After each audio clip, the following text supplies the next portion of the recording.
అమ్మా ఇంత వేడిగా ఫ్యాన్ ఎందుకు బంద్ చేస్తున్నావు? ఒక్క నిమిషం నాన్న, అన్నం తింటాం కదా ఉడుద్దామని. కావాలంటే అలాంటి రుచుకో, ఫ్యాన్ ఏం ఆఫ్ చేయకు. వేడిగా ఉంటే ఫ్యాన్ ఆఫ్ చేస్తున్నాను. అవును, ఇంతకీ ఏం చేసావు వంట? మీకు ఇష్టమని సాంబార్ చేశాను నాన్న. ఉత్తి సాంబారేనా, కూర ఏం చేయలేదా? సాంబార్ ఉంటే ఇంకేం తినరు కదా, అందుగురించే కూర చేయలేదు. కనీసం వడియాలని ఉన్నాయా? నాకు కావాలంటే చేస్తా. ఎంతసేపు? 10 నిమిషాలు.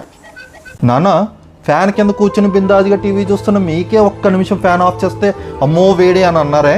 ఇంతసేపు తను ఆల్రెడీ కిచెన్లోనే ఉంది. ఇప్పుడు మళ్ళీ మీరు నాకు కూర కావాలి, ఒడియాలు కావాలంటే ఆ తెంగరమాలోకం మీరు అడిగారు కదా, నేను చేస్తాను అని చెప్పి పరిగెత్తుకుని వెళ్ళిపోయింది లోపలికి. మామూలుగానే ఎంత వేడిగా ఉంది, పైగా ఆ స్టవ్ దగ్గర ఇంకెంత వేడిగా ఉంటుంది.